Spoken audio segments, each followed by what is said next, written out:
आदाब नाज़रीन, खैर मकदम है आपका हमारे खास प्रोग्राम आज का मुद्दा में। मैं हूं आपके साथ बुशरा खानम फहद। आज का मुद्दा है लाउड स्पीकर पर लगाम आरती ना अजान।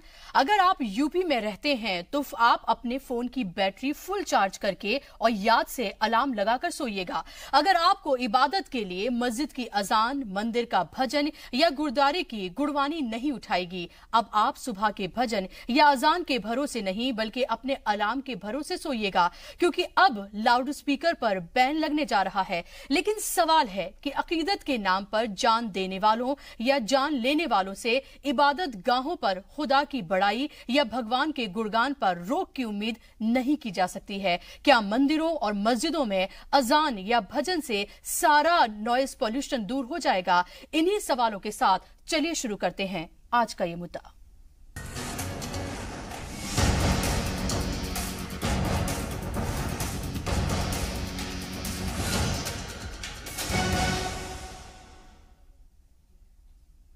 सियासत ने जब जब मजहब में दखल दिया है तब तब अकीदत की आह निकली है, मुआशरे का माहौल खराब हुआ है। लेकिन सुना है सियासत अपने मफाद के लिए कुछ भी कर सकती है और फिर इस बार यूपी की फिजा में मजहबी गूंज गूंज रही है। पहले देखिए ये रिपोर्ट और उसी पर करेंगे फिर चर्चा।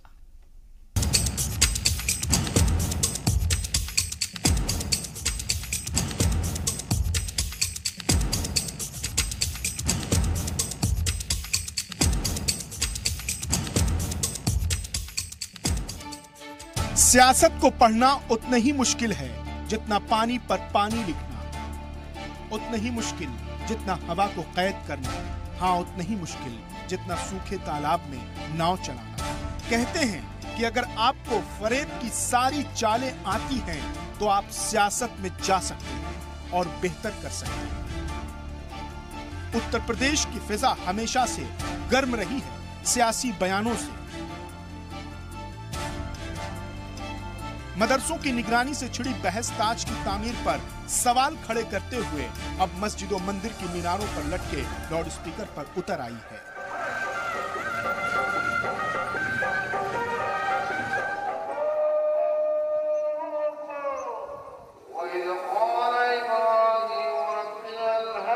अब यूपी सरकार ने मजहबी मकामात पर लाउड स्पीकर के इस्तेमाल पर रोक लगाने की तैयारी शुरू कर दी।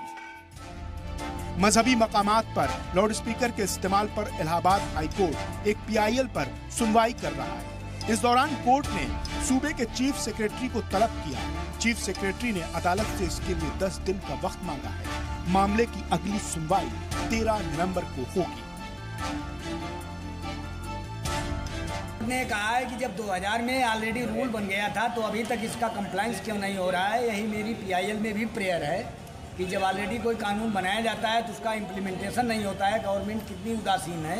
इसी को लेकर प्रमुख सचिव मुख्यमंत्री ने कोर्ट में सरकारी वकील के माध्यम से बयान दिया है कि मुझे 10 दिन का समय दिया जाए और मैं हर हाल में इस रूल का कंप्लायंस कराऊंगा और एनी हाउ ये लाउड स्पीकर इस्तेमाल पे रोक लगे। हम हमेशा न्यायालय के आदेश का पालन करते आए हैं और हम न्यायालय के आदेश का पालन करेंगे। अगर किसी मामले में न्यायालय ने कोई आदेश दिया है तो हम उसका पूरा सम्मान करें।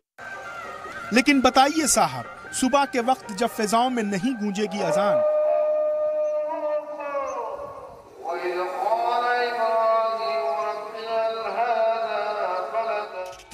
नहीं होगा भगवान का गुणगान, तो कैसा होगा इंसान? मस्जिद की अजान और मंदिर का तरन्नुम देता है दिल को सुकून, मिलता है रूह को आराम। और ये नहीं होगा तो फिर कैसे बचेगी हमारी तहजीब? क्योंकि जब मजहब की इज्जत दिल से निकल जाती है तो दिल नहीं खंडहर हो जाता है। हालांकि सुप्रीम कोर्ट पहले ही लाउड स्पीकर को लेकर गाइडलाइन जारी कर चुका है। सुना है यूपी विकसित हो गया है, कोई मुद्दा ही नहीं रहा बहस के लिए। अमेरिका से लोग यूपी के स्कूलों में पढ़ने आ रहे हैं। आईने बिकने बंद हो गए हैं। लोग चमकती और फिसलती हुई सड़कों पर अपना चेहरा देख रहे हैं। सबको भरपेट खाना मिल रहा है। बिजली जाने की दुआएं मांग रहे हैं। बस करो हुजूर, इतना विकास ये आंखें देख नहीं सकती। सवाल न करें कि भाई आपने बीमारों के लिए क्या इंतजाम किया, अस्पतालों में आपने महंगाई कम करने के लिए क्या किया, सड़कें बनाने के लिए क्या किया, बिजली के क्या किया, ये सब सवाल न पूछा जाता है तो ऐसे मुद्दों में जो जज्बाती होते हैं, धार्मिक होते हैं, उनमें उलझाए रहें। इस पर सुप्रीम कोर्ट के पहले से गाइडलाइंस मौजूद है। सुप्रीम कोर्ट की जो गाइडलाइंस है उसके खिलाफ तो न सरकार कर सकती है, न हाई कोर्ट जा सकता है। कहा जाता है कि संतों का पाक दिल जब सियासत के संगम में खुलने लगता है तो टूट जाती है आस्था, टूट जाती है उम्मीद, खत्म हो जाती है इबादत, छीन लेती है जीने का तसव्वुर। क्योंकि भगवान तो एक ही है जो सुनता है हमारी सदाएं। बुजुर्गों को कहते सुना है कि जब शहरों के लोग शऊर भूल जाते हैं तो शहर में जंगल राज आ जाता है। मुजम्मिल अयूब, जी मीडिया।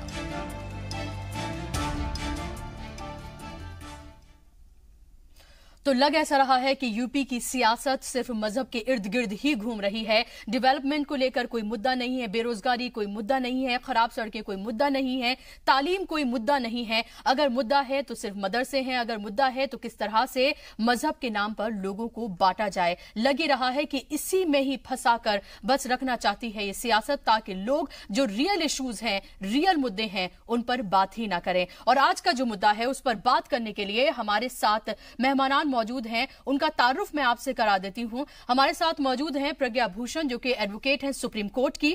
हमारे साथ जेके बेनीवाल साहब मौजूद हैं, धर्मगुरु हैं।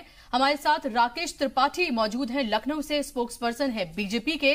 और उसके साथ ही हमारे साथ संजीव मिश्रा मौजूद हैं, जो कि लीडर हैं समाजवादी पार्टी के, वो भी लखनऊ स्टूडियो से हमारे साथ जुड़ गए हैं। आप तमाम मेहमानों का बहुत बहुत इस्तकबाल है जी सलाम में। और सबसे पहले मैं शुरुआत आपसे करना चाहूंगी प्रज्ञा जी। ये बताइए कि हमें पता है कि सुप्रीम कोर्ट की गाइडलाइंस क्या हैं, लेकिन सवाल ये उठता है कि इसको फॉलो क्या करता है। लेकिन फिर भी एक रिमाइंडर के लिए, लोगों तक पहुंचाने के लिए कि आखिर सुप्रीम कोर्ट क्या कहता है इसको लेकर, मैं चाहूंगी कि आप रोशनी डालें।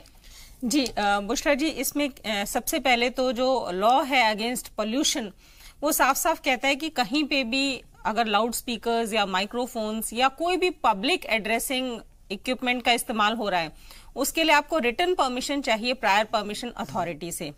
सेकेंडली, कोई भी पब्लिक एड्रेसिंग जो इंस्ट्रूमेंट यूज होगा, लाउड स्पीकर इंक्लूडिंग, वो रात के 10 बजे से लेकर के सुबह के 6 बजे तक नहीं यूज किया जा सकता। तीसरी चीज है कि इसमें एक्सेप्शन है, जो क्लॉज 2 है पोल्यूशन का, लॉ अगेंस्ट पोल्यूशन का, नॉइज पोल्यूशन, इसमें एक एक्सेप्शन है कि कभी स्पेशल सर्कमस्टांसेस में जो सरकार है किसी कल्चरल या ट्रेडिशनल या रिलीजियस फेस्टिवल के लिए अलाउ कर सकती है देर रात तक लाउड स्पीकर्स का यूज, बट वो मैक्सिमम पूरा साल मिला के मैक्सिमम 15 दिन होने चाहिए। 15 दिन से ज्यादा ये परमिशंस नहीं दी जा सकती। सुप्रीम कोर्ट ने बार बार अपने जजमेंट्स में और काफी केसेस में ये कहा है कि राइट टू स्लीप जो है एक ह्यूमन बीइंग का फंडामेंटल राइट है under article 21 of constitution of India. आप इस फंडामेंटल राइट को किसी से छीन नहीं सकते हैं जबरदस्ती अपना रिलीजन उस पे इम्पोज करके। तो जहां तक भगवान और साइलेंट जोन्स को लेकर क्या कुछ कहा गया है सुप्रीम कोर्ट की तरफ से? कौन से वो जगहें हैं जिनको साइलेंट जोन्स बनाया गया है, उसको लेकर क्या गाइडलाइंस दी गई हैं? देखिए, साइलेंट जोन्स जो हैं, इवन एनजीटी के भी आते हैं कई बार ऑर्डर्स की, जो हमारे जंगल्स वगैरह हुए या जो ऐसे इनहैबिटेड प्लेसेस हैं जहाँ पे जानवर हैं, या रेजिडेंशियल, टिपिकली रेजिडेंशियल एरियाज जहाँ पे कॉलोनीज बसी हुई हैं, लोग रहते हैं, वहां पे हम लाउड स्पीकर्स का जनरली वैसे भी यूज नहीं कर सकते हैं। बट इन एनी केस, जैसे अगर आज हम रिलीजियस प्रैक्टिसेस की बात कर रहे हैं, जैसे मस्जिद मंदिर में, तो ज्यादातर मस्जिद या मंदिर जो हैं वो रेजिडेंशियल कॉलोनीज के आसपास ही होते हैं। और इसमें अब अगर आप लाउड स्पीकर्स का इस्तेमाल कर रहे हैं, जो कि सुप्रीम कोर्ट की शुरू से गाइडलाइंस भी है और लॉ भी है कि आपको एटलीस्ट देर रात से लेकर के सुबह 6 बजे तक नहीं यूज करना है, जहां पे बच्चों की पढ़ाई लिखाई हो या लोगों के जो बेसिक फंडामेंटल राइट है उनको, उनकी नींद का जो एक उनकी एग्जिस्टेंस या उनके सर्वाइवल को जस्टिफाई करता है। अगर पूरी नींद नहीं ली जाएगी तो उनकी हेल्थ सिस्टम डगमगा जाता है। जी, तो राकेश त्रिपाठी जी हमारे साथ मौजूद हैं, बीजेपी के स्पोक्स पर्सन। राकेश जी, अब मुझे बताइए कि क्या आने वाले दिनों में यूपी में रात को 10 बजे से लेकर सुबह 6 बजे, यानी कि सुबह की आरती की आवाज, गुरबानी की आवाज और अजान की आवाज सुनने को नहीं मिलेगी? निवेदन है, आपने इस कार्यक्रम की शुरुआत में जिस तरह की बातें कही हैं, ये राजनीतिक विमर्श है, मैं आपको विनम्रता से आग्रह करूंगा, ये पॉलिटिकल क्लास ने विमर्श नहीं शुरू किया है। हाईकोर्ट लखनऊ बेंच में एक पिटीशन दाखिल हुई है। उस पिटीशन के दाखिल होने के बाद राज्य सरकार की अधिवक्ता ने अपना जवाब दिया है कोर्ट में, और कोर्ट को एक आश्वस्त किया है कि राज्य सरकार के स्तर पर इस बारे में जरूर विचार विमर्श हो रहा है कि क्या जो कानून पहले से प्रिवेल कर रहे हैं, जो नियम पहले से बने हुए हैं कि कोई भी 45 डेसिबल से ज्यादा के ध्वनि विस्तारक यंत्र काम नहीं कर सकते हैं, रात 10 बजे से लेकर के सुबह 6 बजे तक के बीच में कोई ध्वनि विस्तारक यंत्र या लाउड स्पीकर का प्रयोग नहीं होगा। इन सारे नियमों का अनुपालन सुनिश्चित क्यों नहीं हो पा रहा है, इन सारी बातों को लेकर के याचिका दाखिल की गई है। उसमें राज्य सरकार ने अपना मत स्पष्ट किया है कि किसी भी मजहब का धर्मस्थल हो, वो कोई हिंदू मंदिर हो या कोई मस्जिद हो या कोई गुरुद्वारा हो, कहीं पर भी, या कोई चर्च हो, कहीं भी लाउड स्पीकर का इस प्रकार से प्रयोग ना हो कि पीसफुल लाइफ में किसी के हिंड्रेंस क्रिएट हो। ये राज्य सरकार का दायित्व है, इसकी अनुपालना सुनिश्चित करानी चाहिए। लेकिन राकेश जी, अगर हम उल्लंघन करें, उल्लंघन करने वाले लोगों पर क्या कार्रवाई हो, इस संदर्भ में यदि कोई नियम बनाने की जरूरत है तो हम नियम जरूर बनाएंगे। जी, मैं आपकी बात से इत्तेफाक रखती हूँ राकेश जी, मैं आपकी बात से इत्तेफाक रखती हूँ। मेरा सवाल आपसे ये है कि क्या नॉइज पोल्यूशन जो है सिर्फ 10 बजे से 6 बजे के बीच ही होता है? अगर हम आरतियों की बात करते हैं तो शाम में भी होती है। अगर हम दूसरी और चीजों की बात करते हैं, चाहे डीजे बजता हो या फिर कोई भी जो बड़ा रिलीजन फेस्टिवल होता है, रिलीजियस फेस्टिवल होता है, उस दौरान भी हमने देखा है कि कितने बड़े पैमाने पर लाउड स्पीकर लगाए जाते हैं और तेज आवाजें होती हैं। छोटे छोटे किसी के घरों में प्रोग्राम्स भी होते हैं, शादियां होती हैं, उस तक में लाउड स्पीकर बजाए जाते हैं। तो इसको लेकर भी तो सुप्रीम कोर्ट की गाइडलाइंस हैं, तो क्या इस पर भी गौर फिक्र किया जाएगा? देखिए, शॉर्ट टर्म के कोई प्रोग्राम है, अचानक कोई कार्यक्रम होते हैं, तो उन कार्यक्रमों के लिए बिना अनुमति के ध्वनि विस्तारक यंत्रों का प्रयोग नहीं किया जा सकता है। जो कार्यक्रम रेगुलर वे में चलते हैं, आरतियां रोज होती हैं, गुरुवाणी रोज आती है, अजाने रोज होती हैं, इनके लिए नियम तय है कि 45 डेसिबल से ज्यादा इनकी मात्रा नहीं होनी चाहिए, इनकी ध्वनि की मात्रा नहीं होनी चाहिए। लेकिन ये दुखद है कि इन नियमों का अब तक अनुपालना नहीं हो पाई है, क्योंकि ये व्यापक आस्था से जुड़े हुए मसले होते हैं और लोग अब तक इन बातों को लेकर के जागरूक नहीं है कि इस तरह के बड़े ध्वनि विस्तारक यंत्रों से लोगों के जीवन पर क्या असर पड़ रहा है, लोगों के कानों पर क्या असर पड़ रहा है, तमाम तरह की बीमारियां उत्पन्न हो रही हैं इसकी वजह से, लोगों को नुकसान होता है, पढ़ाइयों में बाधा होती है, बच्चों को सोने में समस्या होती है, वो तमाम परेशानियां हैं। राकेश जी, मेरा सवाल आपसे यह है कि क्या ये प्रैक्टिकली पॉसिबल हो पाएगा? क्योंकि हिंदुस्तान की जब से तामीर हुई है तब से हम देख रहे हैं कि लाउड स्पीकर इसी तरह से लगे हुए हैं, आजानें होती हैं, आरतियां होती हैं, गुरबानी होती हैं, चर्च में भी जो प्रोग्राम्स होते हैं उनके किए जाते हैं। मेरा सवाल आपसे यह है कि सुप्रीम कोर्ट की गाइडलाइंस तो बहुत पहले से है, क्या ये प्रैक्टिकली पॉसिबल हो पाएगा कि हम इस तरह से, जहां पर मजहब को लेकर लोग इतने सेंसिटिव हैं, क्या ये पॉसिबल हो पाएगा कि इस तरह से रोक लगाई जा सके? मैं मानता हूं सरकार यदि इच्छा शक्ति दिखाती है और लोगों को जागरूक करते हैं तो जरूर पॉसिबल हो सकता है। क्या जब लाउड स्पीकर नहीं था तो क्या लोग अपने अपने मजहब को या अपने धर्म को नहीं मानते थे? क्या तब घंटे और घड़ियालों के घंटे के आधार पर, शंख की ध्वनि के आधार पर, या जो भारत के प्राचीन वाद्य यंत्र हैं उनके आधार पर क्या अपनी पूजा पद्धतियों को संपन्न नहीं कराया जा सकता था? ये सब कुछ होता था, लेकिन ये पाश्चात्य सभ्यता के, पाश्चात्य संस्कृति के अंधानुकरण जो हमने करना शुरू किया, उसके कारण ये लाउड स्पीकर लगाने की परंपराएं बनी है। इसको टेक्नोलॉजी भी कह सकते हैं कि शायद टेक्नोलॉजी बड़ी है और उसका इस्तेमाल किया जा रहा है। धर्मगुरु जेके बेनीवाल जी भी हमारे साथ स्टूडियो में मौजूद हैं, उनकी राय भी जान लेते हैं। जेके बेनीवाल जी, आप कितना इत्तेफाक रखते हैं इससे? क्या 10 बजे से रात को सुबह 6 बजे तक अगर लाउड स्पीकर पर पाबंदी लगती है, यानी कि सुबह की आरती है, सुबह की अजान है, गुरबानी है, वो अगर लाउड स्पीकर पे सुनने को नहीं मिलती है, तो क्या आपको इससे इत्तेफाक रखते हैं आप, या आपको कोई इसमें परेशानी या आपत्ति है? देखिए बुशरा जी, मैं सबसे पहले तो देखिए हम कोर्ट का बड़ा सम्मान करते हैं। जो भी कोर्ट का कानून का जो भी दायरा है उसके अंदर तो सबको रहना चाहिए, हम भी उसके बाध्य हैं। तो एक चीज, दूसरी चीज, मुझे कोर्ट का कानून का नहीं मालूम है वो कौन सी PIL फाइल हुई है और उसमें क्या क्या लिखा है। मैं आपको धर्म के आधार से बताता हूं। आप मुझे बताइए, बार बार इस धर्म को ही बीच में क्यों लाया जाता है? धर्म एक नहीं है, मैं सबके धर्मों की बात कर रहा हूं, हिंदू हो, मुसलमान हो, ईसाई हो, सिख हो, कोई भी हो। देखिए, दो चीजें आपके पास हैं। आप इंसान है, पूरे ब्रह्मांड के ऊपर बात कर रहा हूं मैं। आप शरीर के अंदर दो हैं, एक आत्मा, एक आपका शरीर है। आप शरीर को तो रोटी दाल चावल देके भूख मिटा देते हैं, आत्मा की भूख कहां से मिटाएंगे?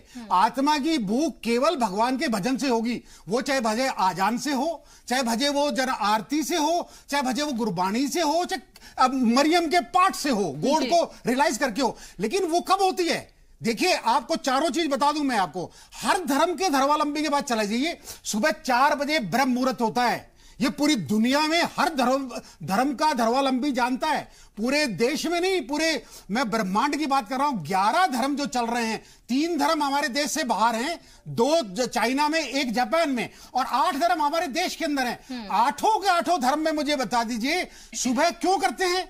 इसलिए करते हैं, गुरबाणी का पाठ क्यों करते हैं, आजान क्यों करते हैं, या आरती क्यों करते हैं? इसलिए करते हैं कि आत्मा को शांति मिले, ताकि हम दिन भर उसका अनुसरण करके दिन भर अपने को रोकने की कोशिश कर रहा है। नहीं, देखिए, हम रिक्वेस्ट करेंगे, हम रिक्वेस्ट करेंगे कि सरकार को भी चाहिए कि हमारे को वो कानून 45% डेसिमल हमें नहीं मालूम है क्या है, लेकिन हम उस कानून के दायरे में रहें, लेकिन एकदम से बाध्य इसको रखें, मंदिर मस्जिद गुरुद्वारा को लेकर करें, ऐसा हम लोग नहीं चाहते। हमारी दरखास्त सरकार से, लेकिन धर्म के मामलों में आप दखलंदाजी ना करें और धर्मात्मा को बिठाएं और उनकी राय लें आप। जी, संजीव जी भी हमारे साथ मौजूद हैं। संजीव जी, ये बताइए कि इतने सालों से हिंदुस्तान की जो रिवायत रही है मजहब के तौर पर, अगर हम देखते हैं कि सुबह की अजान से ही जो फजर की अजान होती है, उसके बाद आप नमाज के लिए निकलते हैं, जो लाउड स्पीकर पर आप सुनते हैं, चाहे हम आरती की बात करते हैं, गुरबानी की बात करते हैं, अचानक से इस पर इस तरह से पाबंदी लगाना, मैं मानती हूं कि ये हो सकता है कि बहुत हद तक ये सही हो, कि हो सकता है बहुत सारे लोगों की नींद में खलल पड़ता हो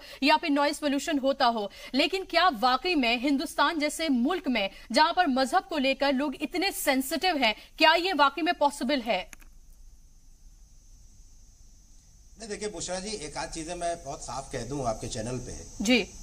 सबसे पहले तो मैं आपके चैनल को धन्यवाद दूंगा कि आपने एक बहुत ही सेंसिटिव मुद्दा रखा जी। और इससे लाखों जो करोड़ों आपके दर्शक हैं जी, उनको पता भी चल रहा होगा कि क्या स्थितियां बन रही हैं, किस तरीके से स्थितियां बन रही हैं। मैं सबसे पहले तो ये कहूंगा कि ये धार्मिक मुद्दा नहीं है, ये एक सामाजिक मुद्दा है, और नॉइज पोल्यूशन एक इस तरीके की चीज है जिससे कि बहुत ज्यादा बड़े पैमाने पर नुकसान हो रहा है, ग्रामीण अंचलों में भी और शहरी क्षेत्रों में भी। इसलिए इसको पॉलिटिकल या धार्मिक मुद्दा ना बना करके इसको एक सामाजिक इशू रहने दीजिए, और इसमें अगर जागरूकता फैलाई जाए वो ज्यादा बेहतर रहेगा।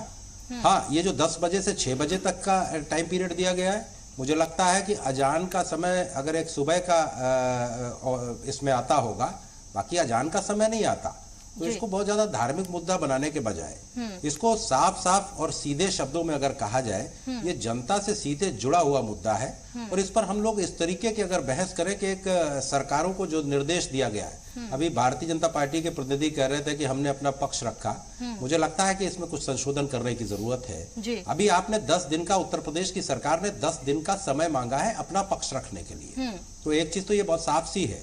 दूसरी चीज ये है कि बिल्कुल बंद करने का, जैसा कि आपके चैनल पर शुरू से आ रहा है कि 10 बजे से 6 बजे तक सारे जो लाउड स्पीकर्स हैं वो बंद हो जाएंगे, मुझे लगता है ये उचित नहीं है, क्योंकि 45 डेसिबल का एक निर्धारित वो रखा गया है कि उससे ऊपर आप रेजिडेंशियल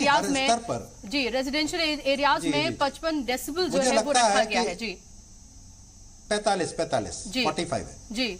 मुझे लगता है कि ऐसी स्थिति में उनके लिए भी एक ऐसा मापदंड रखा गया है कि अगर मान लीजिए अब इसके इतर अगर बहुत से ऐसे भी नॉइज पोल्यूशन है जिन पर भी जागरूकता सरकार को रखनी चाहिए। उत्तर प्रदेश में और देश में अभी आपकी सरकारें हैं और ज्यादातर जगहों पर सरकारें हैं, मुझे लगता है कि सरकारों को आत्मचिंतन करके इस पर बेहतर तरीके से काम करके जनता को सुविधा देने का काम करना चाहिए। समस्या यही है कि सरकारें अगर जनता के हितों की अनदेखी करती हैं, सवाल ये होता है संजीव जी, सवाल इस पर यही होता है कि सुप्रीम कोर्ट ने अपनी गाइडलाइंस बहुत पहले से जारी की हुई हैं। सवाल ये उठता है कि इतने अगर दिनों से सुप्रीम कोर्ट ने गाइडलाइंस जारी की हुई हैं, तो क्यों नहीं पहले से इसको लेकर कदम उठाए गए, क्यों नहीं इस पर रोक लगाई गई है, और क्या वाकई में बिना लोगों को अवेयर किए या लोगों को बताए या इसके बारे में ये अवेयर करा कि किस तरह की बीमारियां हो सकती है, क्या कुछ हो सकता है, आप अचानक से कह दें कि आप बंद करेंगे तो जाहिर सी बात है लोगों को परेशानी होगी, क्योंकि उनकी आस्था उनसे जुड़ी हुई है,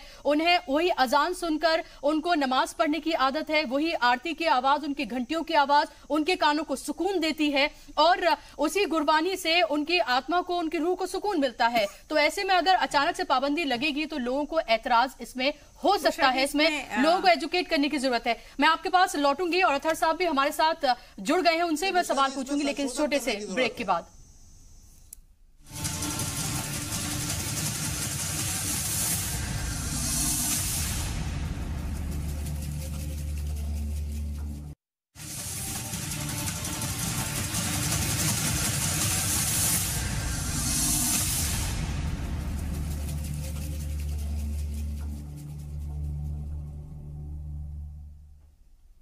ब्रेक के बाद एक बार फिर से आप सभी का इस्तकबाल है। आप देख रहे हैं आज का मुद्दा, और अगर आप यूपी में रहते हैं तो हो सकता है कि आगे आने वाले दिनों में आपको रात को 10 बजे से सुबह 6 बजे के बीच लाउड स्पीकर की आवाज सुनने को ना मिले, यानी कि सुबह की आपको आरती, सुबह की फजर की नमाज या फिर गुरबानी आपको लाउड स्पीकर के जरिए सुनने को ना मिले। ऐसा हो सकता है। हमारे साथ तमाम मेहमान मौजूद हैं और इस पर हम बातचीत कर रहे हैं।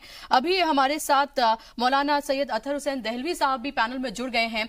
अतहर साहब, लगातार हम इस पर बात कर रहे हैं, लेकिन अगर हम रिलीजियस पॉइंट ऑफ व्यू से बात करते हैं तो हजरत अली ने यह कहा था कि जब वो अजान की आवाज सुनते हैं तो वो कांपने लगते हैं, क्योंकि सुप्रीम आवाज आती है, यानी कि अल्लाह की तरफ से बुलावा आता है। जब लोगों का अकीदा इस तरह से जुड़ा हो, या हम आरती की बात करते हैं तो ये कहा जाता है कि आरती जो है लोगों को सुकून देती है, उनकी आंख खुद से खुलती है, या फिर उन्हें लगता है कि मजहब की तरफ वो ज्यादा रागिब हों।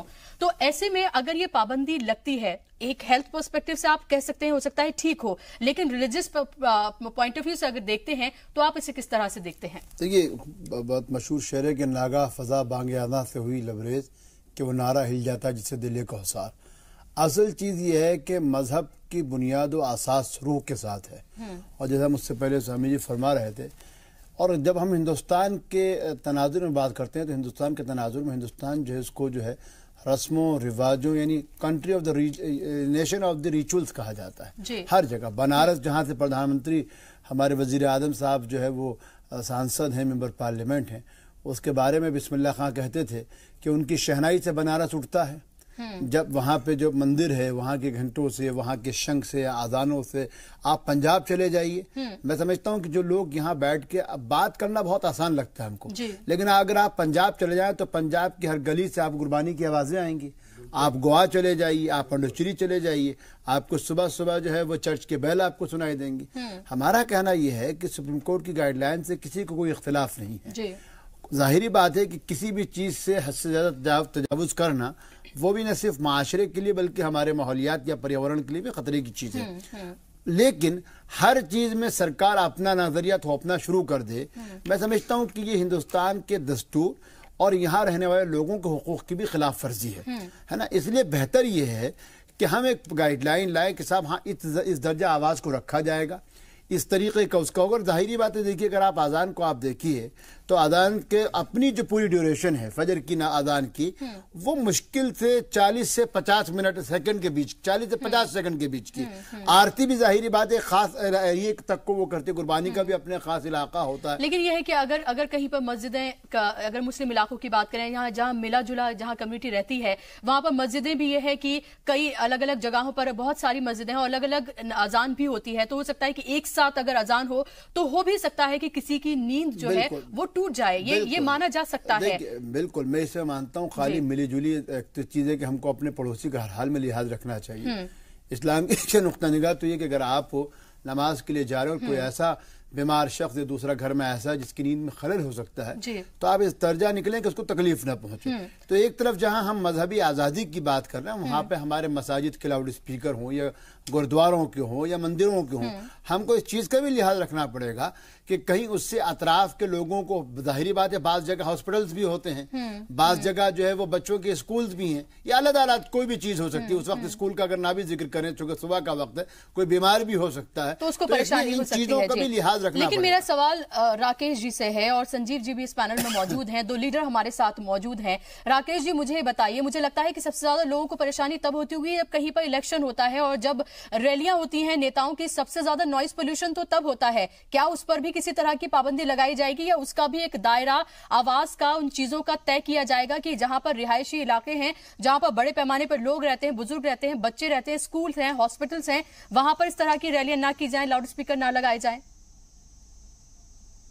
बुसरा जी, होता है नहीं होता था, पहले बड़े हॉर्न लगा करके बड़े पैमाने पर प्रचार हुआ करता था, लेकिन इलेक्शन कमीशन ने इसको लेकर के बहुत कठोरता बरती है। देखिए, इलेक्शन कमीशन ने इसको लेकर के बहुत कठोरता बरती है। हो सकता है कि शायद कहीं इसका अनुपालन न हो पाए, लेकिन बड़े पैमाने पर बड़ी संख्या में इसके अनुपालन आप सुनिश्चित हो रही है।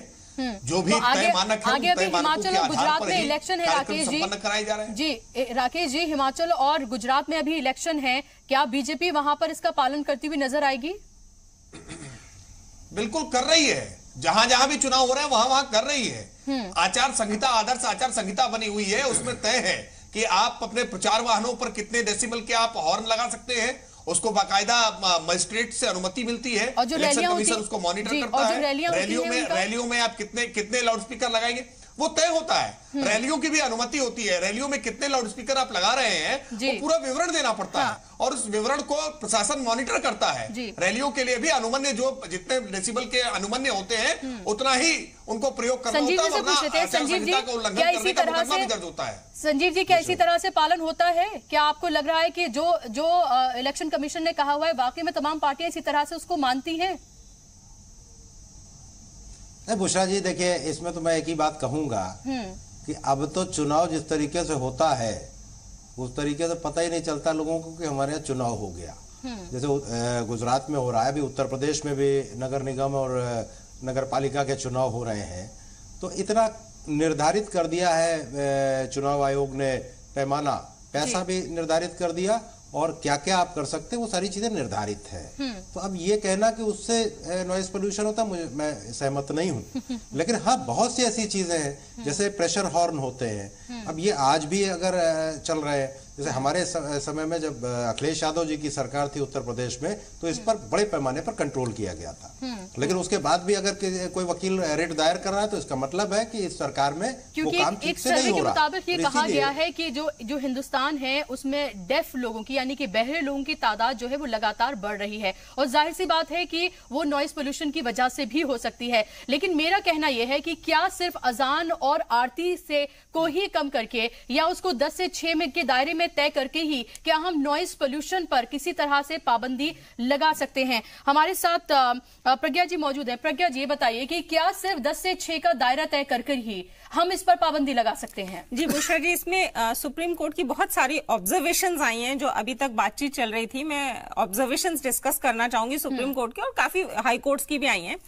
पहली चीज कि सुप्रीम कोर्ट ये कहता है कि एक फंडामेंटल राइट जो है इंसान का, चैन की नींद सोने का, उसको छीनना नहीं चाहिए, और इसको डायरेक्ट धर्म से रिलेट नहीं करना चाहिए, क्योंकि सिर्फ धर्म की बात नहीं है, और ये हर धर्म पे एप्लीकेबल है, किसी एक पर्टिकुलर धर्म पे नहीं। जैसे अभी पीछे पटाखों पे बैन लगाया गया, या अब अजान और मंदिर के जो लाउड स्पीकर्स यूज हो रहे हैं उन पे बैन लगाए जा रहे हैं।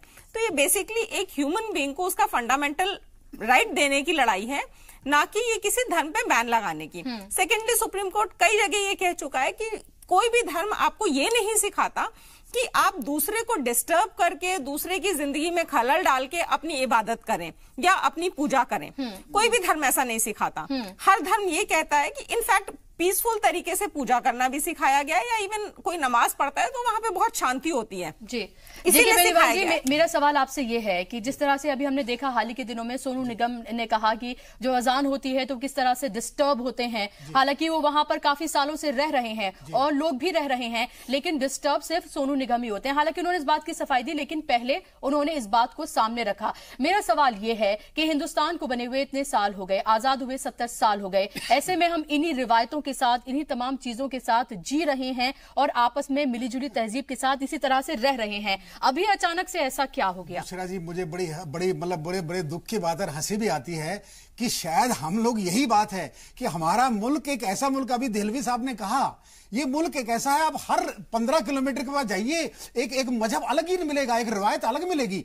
आप जाइए कहीं पे गणपति की महाराष्ट्र में होती है, कहीं पर देवी देवताओं की होती है, कहीं पे अजमेर में जाइए, अजमेर शरीफ के साथ में हमारा शिव जी का मंदिर है, सुबह आजान होती है और आरती होती है और इकट्ठे मिलके करते हैं। अरे आप देखिए आप आज अभी जो हमारे पैनलिस्ट भी कई कह रहे हैं ये सामाजिक मुद्दा कह रहे हैं, ठीक है, मैं मानता हूं सामाजिक, लेकिन सामाजिक से ज्यादा आपने तो 2 पहलू उठाए हैं। अगर सुप्रीम कोर्ट बैन करने जा रहा है आजान को, आरतियों को, तो ये तो सीधा धर्म का मामला है। आप धर्म के मामले को समझिए। पहले धर्म का मतलब क्या है? धर्म का मतलब है धारण करना। धारण करने का मतलब किसका धारण करेगा? आंख नाक कान नहीं। देखिए धारण कौन करेगा? आंख नाक कान शरीर कौन धारण करेगा? धारण करने का केवल एक है, आत्मा है, अंतःकरण बोलते हैं उसे, और वो केवल आजान से प्राप्त होएगी। आजान का मतलब उस अल्लाह को पुकारते हैं सुबह आप। सुबह देखिए हमारे यहाँ ब्रह्म मुहूर्त के अंदर भगवान को बुलाया जाता है। कोई भी धर्म हो, किसी भी धर्म में जाइए, सुबह गुरबाणी साहब का पाठ क्यों होता है? सुबह सुबह क्यों होता है? आजान सुबह सुबह क्यों दिलाई जाती है? आरती सुबह सुबह। ये ब्रह्म मुहूर्त के अंदर वहां ऐसा माना जाता है। मैं अपने हिंदू फिलोसफी से भी बता दूं, और सब फिलोसफी में भी यही है कि सुबह सुबह भगवान के साथ जितने देवी देवता होते हैं वो उस समय मौजूद होते हैं। आरती किसकी होती है? आरती भगवान की, अल्लाह की, खुदा की, गॉड की, किसकी होती है? तो जो उसकी होती है वो प्रेजेंट होता है। इसको मद्देनजर रखना। भगवान को दिल से भी याद करेंगे तो उन्हें सुनाई देगा, उनको बुलाने के लिए लाउड स्पीकर की जरूरत नहीं। राकेश जी, मेरा सवाल आपसे ये है, क्या आपको ये प्रैक्टिकली पॉसिबल लग रहा है कि ऐसा कर पाएगी हुकूमत? एक दूसरा मेरा सवाल आपसे ये है कि रादर देन बैनिंग इट, क्या ये नहीं किया जा सकता है कि एक लिमिट तय कर दी जाए कि अगर रेजिडेंशियल एरियाज में ज्यादातर मंदिर, मस्जिद या गुरुद्वारे होते हैं, कि एक लिमिट तय कर दी जाए कि इतने तक अगर आवाज रहती है तो ठीक है? क्या इस तरह से कोई बीच का रास्ता निकालने की कोशिश नहीं की जा सकती? देखिए लिमिट्स पहले से तय हैं, कोई नया नियम अभी बना नहीं है इसको लेकर के। लिमिट्स पहले से तय है कि 45 डेसिबल से ज्यादा किसी भी लाउड स्पीकर की आवाज नहीं होनी चाहिए। ये लिमिट्स पहले से तय हैं। और मैं फिर इस बात को कहूंगा कि भारतीय वाद्य यंत्रों से पहले भी पूजा पद्धतियां चलती रही हैं। ये पाश्चात्य संस्कृति के अंधानुकरण के कारण ही लाउड स्पीकर से भगवान को प्रसन्न करने की परंपरा शुरू हुई है, खुदा को प्रसन्न करने की परंपरा शुरू हुई है, या ईसा को बुलाने की परंपरा शुरू हुई है। इसको बंद करना चाहिए। सामान्य जनजीवन में लोगों को परेशानी होती है, समस्याएं उत्पन्न होती हैं, इस पर लगाम लगानी चाहिए। और ये जागरूकता का मसला है, जब पहली बार अजान दी थी जी, हजरत बिलाल ने जब पहली बार अजान दी थी तो मस्जिद के ऊपर चढ़कर उन्होंने जोर से अजान दी थी। मैं मान सकती हूँ कि उस वक्त लाउड स्पीकर मौजूद नहीं थे, लेकिन अजान का सिर्फ मकसद ये होता है कि आप लोगों को दावत दे रहे हैं मस्जिद में बुलाने के लिए कि आप आइए और नमाज पढ़िए और ये वक्त हो गया है आपका। क्या लोग बिना अजान की आवाज सुने क्या मस्जिद में नमाज पढ़ने नहीं आ सकते? और क्या जहां पर मस्जिदों की आवाजें बहुत ज्यादा, अजान की आवाजें बहुत ज्यादा आती हैं, क्या वाकई में वहां पर तमाम मस्जिदें भरी होती हैं? इसमें अपने आप में तजाद है। पहली चीज तो ये कि आपने जिस तरफ जिक्र किया कि हिंदुस्तान में बहरे लोगों का, यानी डेफ लोगों की तादाद लगातार बढ़ रही है जी। तो आलमी इदारा सेहत यानी वर्ल्ड हेल्थ ऑर्गेनाइजेशन की रिपोर्ट्स 2014 से लगातार पड़ी है, गूगल पे आप अभी भी देख सकते हैं। इसमें हिंदुस्तान में इस तादाद को बढ़ाने में सबसे बड़ा जो हिस्सा है वो रोड पे चलने वाली गाड़ियां हैं, जिनमें अलहदा और तरह तरह यानी बाइक से लेके और ट्रक तक जिस तरीके का शोर मचाते हैं, जाम लगने के बाद जो शोर मचता है वो आप और हम हमसे बेहतर तरीके से जानते हैं। दूसरी चीज ये है कि जैसे राकेश जी कह रहे थे और बेनीवाल साहब ने भी कहा, हिंदुस्तानी कल्चर में सुबह का उठने को मैं कहता हूँ इबादत से भी आगे की बात करिए आप। सुबह उठना हमारे आरंभ जो है पौ पटने से हो जाता है, यानी सूर्य के उदय होने से पहले हम लोग उठते हैं, यही हमारे दिनचर्या है। इसलिए इसमें यह कहना कि किसी की नींद में खलल पड़ेगा, मैं मानता हूं ये कल्चरली ये हमारी सकाफत की एक तजाद की चीज है। अब मैं तीसरी बात कहता हूं, उसमें सुप्रीम कोर्ट की जो गाइडलाइन है, मजहब कोई भी हो, कोई भी मजहब, जैसे कि हमें प्रज्ञा जी कह रही हैं, किसी भी मजहब में ये नहीं है कि आप उसका बेजा इस्तेमाल कीजिए। जाहिर बात है बेजा इस्तेमाल, हम हमेशा कहते हैं कि रमजान में ये क्या तरीका है कि पूरी पूरी रात सहरी के अंदर आप कैसेटें लगा के भूल जाइए और आपका पड़ोसी का हिंदू या मुसलमान लोग परेशान हो रहा हो, या मस्जिदों के अंदर इतने तेज लाउड स्पीकर और इको के साथ आप लगाइए कि वहां छोटे बच्चे भी होते हैं, बूढ़े भी होते हैं, उनको तकलीफ पहुंचे।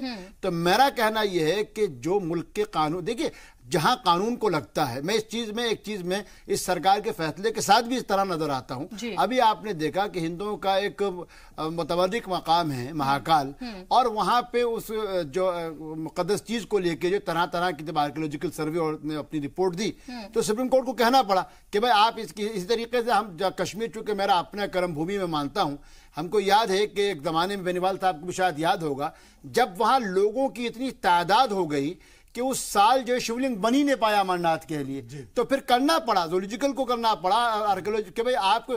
तो मैं मानता हूं कि कहीं न कहीं आस्था या मजहब का इतना गलत इस्तेमाल भी नहीं हो कि आम लोग उससे मुतासिर होने लगे। तो इसमें बैलेंस की जरूरत है, ये सियासत का मुद्दा नहीं है, सुप्रीम कोर्ट को भी चाहिए। और एक आखिरी चीज जो हमारे एसपी के तर्जुमान ने कही, प्रवक्ता ने कही, मेरा कहना इतनी पाबंदियां भी नहीं हो कि लोग उन पाबंदियों की वजह से अपनी असल चीज को भूल जाएं। आज हिंदुस्तान में जमहूरियत हमारी पहचान थी, हम जमहूरियत और इलेक्शन को एक पर्व, एक त्यौहार की तरह मनाते थे, लेकिन अब इतनी सख्तियां हो गई हैं कि आज इलेक्शन कब आता और कब जाता किसी को मालूम नहीं होता, और उसके बजाय कालाबाजारी बढ़ गई है। इसलिए मेरा कहना है इन सख्तियों को ये हम अपने सीना पीटे और तालियां बजाएं कि सब इलेक्शन कमीशन ने कोई बहुत अच्छा काम नहीं किया, उस पर्व को ही बर्बादा कर दिया, हमारी जमहूरियत को आम इंसान से दूर कर दिया। मुझे लगता है बहुत सारे लोग ऐसे हैं जो आपको सुन रहे होंगे, आपसे बिल्कुल इत्तेफाक नहीं रखेंगे, क्योंकि उन्हें लगता था कि अगर उस वक्त में अगर एग्जाम हो रहे हैं बच्चों के, या फिर कोई बीमार है, या फिर कोई छोटा बच्चा है, या फिर बुजुर्ग हैं, तो उनके लिए शायद मुझे लगता है कि बहुत सुकून की बात अब हो गई होगी, जिस तरह से इलेक्शन कमीशन सख्त हुआ है। इसमें इलेक्शन कमीशन को देखिए, इलेक्शन कमीशन में जहां भी एग्जाम के बात आती, जब हम इंतखाबात कराते हैं, पूरी पढ़ी लिखी पैनल, और आप एक जिम्मेदार चैनल पे जिम्मेदार एंकर हैं, इंतखाबात का ऐलान उसी वक्त किया जाता है जब ये तय हो जाता है कि इम्तहानात वगैरह तो नहीं है। इसलिए मेरा कहना, मैं इलेक्शन कमीशन की तमाम निजाम पे सवाल नहीं उठा रहा, मेरा कहना है कि हम जमहूरियत को, लोकतंत्र को एक पर्व के तौर पे मनाते थे, आपने इतनी पाबंदियां लगा दी हैं। आपको याद होगा, मुद्दा कहीं और जा रहा है लेकिन वहीं पे मैं आऊंगा, अगर आपने बचपन में देखा, बेनीवाल साहब ने देखा, राकेश जी बैठे हुए हैं, प्रज्ञा जी बैठी हुई हैं, कि छोटी छोटी बिंदियों को लेके, हाथ पे बिल्ला लेके, सीने पे लगा के, अलग अलग, भले वो किसी पार्टी के हम सपोर्टर नहीं होते थे, लेकिन हमने अपनी जमहूरियत को महसूस करते थे। आज हम महसूस ही नहीं कर रहे हैं। आज तरह तरह से मोबाइल बांट के, इंटरनेट के जरिए, यानी मैं समझता हूं कि इसी तरीके से आजान और आरती के मुद्दे पे भी, आजान और आरती के मुद्दे पे भी हमारा कहना यह है, बेनीवाल साहब से भी हमारा, मैं दोनों की राय यही है, पाबंदी मत लगाइए, हाँ एक हद तय कर दीजिए। जाहिर सी बात है, तो हुदूद तय करने की जरूरत है, हद तय करने की जरूरत है, लेकिन पूरी तरह से पाबंदी ना लगाई जाए। और हो सकता है कि शुरू में लोगों को इन तमाम चीजों को एक्सेप्ट करने में ही बहुत वक्त लगे, क्योंकि उन्हें इसी तरह से जीने की और उठने की आदत हो गई है। यहां रुक रहे हैं बहुत छोटे से ब्रेक के लिए, जल्द लौट रहे हैं।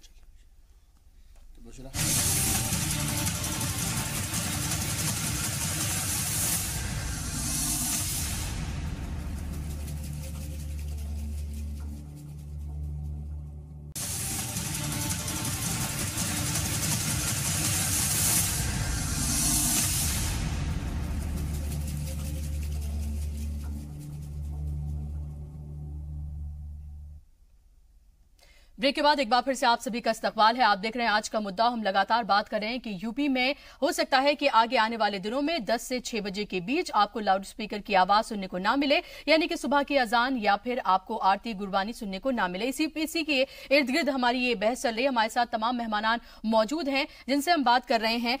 जेके बेनीवाल जी, जिस तरह से आप कह रहे थे कि एक तरह से एक आदत है लोगों को उसी तरह से उठने की, और सुबह के वक्त चाहे आरती की बात करें, चाहे अजान की बात करें, चाहे गुरबानी की बात करें, लेकिन क्या आपको ये नहीं लगता है कि मजहब और आस्था जो है लोगों की, वो क्या इतनी कमजोर है कि अगर आप ये बताएं कि लाउड स्पीकर से आपको इस तरह के सेहत से रिलेटेड नुकसानात हो सकते हैं, इस तरह से अगर लोगों को अवेयर कराया जाए तो वाकई में उनका मजहब जो है क्या खतरे में आ जाएगा?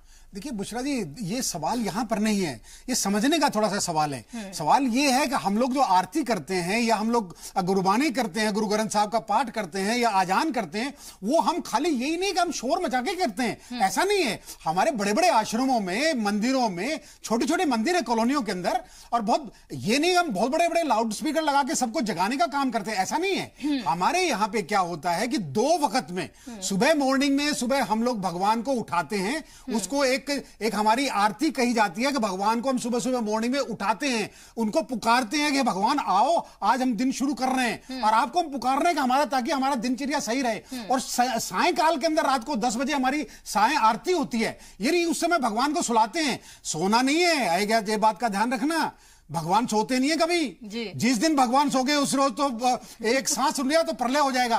भगवान सोते नहीं है, लेकिन भगवान सोने की एक्टिंग करते हैं, वो यानी हम भाव देखते हैं। अगर भगवान भी सोते हैं, भगवान भी उठते हैं, लेकिन ऐसा नहीं है। हम भाव से भगवान को सुबह जगाते हैं और भाव से शाम को सुलाते हैं। संजीव जी, आप बहुत मुस्कुरा रहे हैं और मैं जान सकती हूँ कि मुस्कुराहट के पीछे आपकी वजह क्या है, लेकिन मैं आपसे सिर्फ ये जानना चाहती हूँ संजीव जी, क्या वाकई में लोगों की मजहब और आस्था जो है वो इतनी कमजोर है कि अगर आप लाउड स्पीकर पर पाबंदी लगा देते हैं तो वाकई में वो सुबह की नमाज के लिए नहीं उठेंगे? क्या वो मंदिर जाएंगे ही नहीं? क्या लाउड स्पीकर बंद होने के बाद क्या तमाम मंदिर, मस्जिद जो है, गुरुद्वारे जो है, वो सुबह में सब खाली रहेंगे? नहीं, देखिए बुशरा जी, मुझे नहीं लगता कि वस्तु स्थिति को समझा जा रहा है जी। बेनीवाल जी की जो बात है वो तो खैर हास्यास्पद टाइप की कह रहे हैं कि वो जो है नाटक करते हैं भगवान जी। लेकिन सबसे सही बात और गंभीर बात यह है जी। कि जिस भी व्यवस्था से अगर इंसान को कहीं भी नुकसान पहुंच रहा है तो हम लोगों का एक दायित्व बनता है कि हम उस चीज को एक्सेप्ट करें और एक अवेयरनेस की तरह, एक जागरूकता की तरह सबसे कहें कि इससे नुकसान हो रहा है, इसलिए अगर इससे किसी को भी नुकसान हो रहा है तो वो नहीं होना चाहिए। बच्चे पढ़ाई लिखाई करने वाले हैं, उनको राकेश जी, मेरा सवाल आपसे ये है कि आप कैसे मेक श्योर करेंगे, आप ये कैसे मेक श्योर करेंगे कि प्रैक्टिकली पॉसिबल हो पाए? आने दीजिए। जी बताइए जी। एक चीज और मैं कहना चाहता हूँ कि अगर हाई कोर्ट को और सरकारों को इस पर और ज्यादा गंभीरता से वो करना है, कोई अपना नियम कानून लागू करना है, तो फिर जितने भी लाउड स्पीकर्स हैं इनको 45 डेसिबल से ऊपर की ध्वनि का होना ही ना देना चाहिए।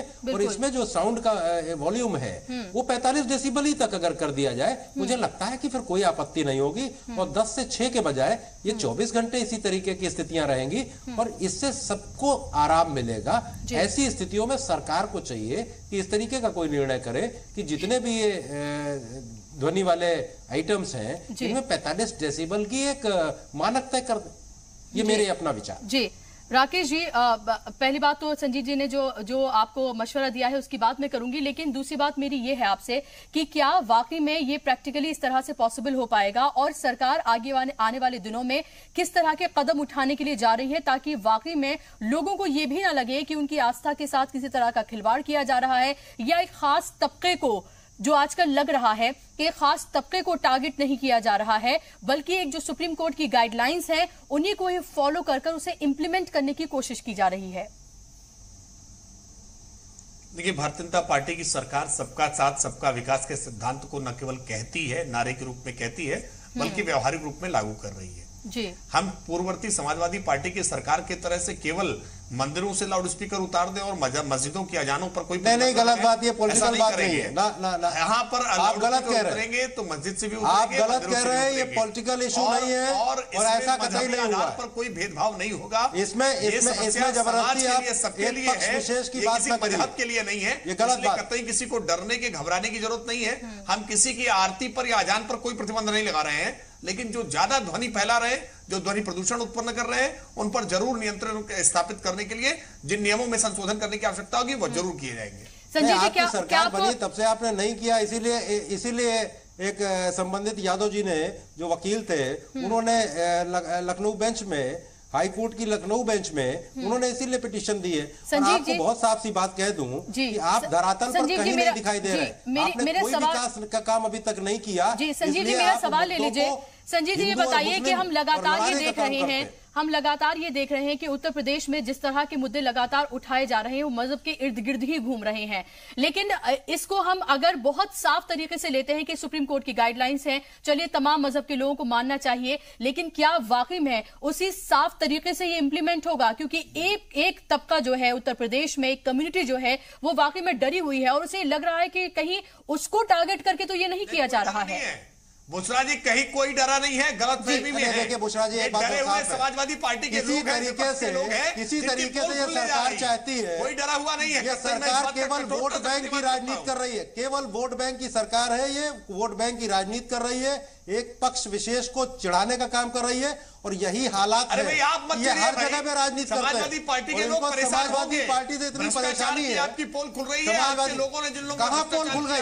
आप तो 15 दिन में जांच कर रहे थे, 15 दिन में जांच करने के बजाय जहाज वहां पर उतार रहे हैं। अब तक जो आपने कोई काम नहीं किया, किसी काम की शुरुआत नहीं की और डबल इंजन की सरकार है, कहीं नहीं दिखाई दे रही। और हालत यह है कि आप केवल हिंदू मुस्लिम को लड़ाने का काम कर रहे हो। अभी तक तक आपने कोई ऐसा काम नहीं किया जो उत्तर प्रदेश या देश की जनता ये समझे कि आप कोई विकास की तरफ ले जा रहे हो। अरे आप तो लड़ाने वाले लोग हो, अरे भाई आपके पास विकास ये सारी बातें चुनाव में कही है, और इन्हीं के आधार पर हमें चुनाव में क्या कहेंगे, ये जनता जान गई है कि उत्तर प्रदेश में 7 महीने में जो काम हुआ, जनता कहने लग गई कि हमने निर्णय गलत ले लिया।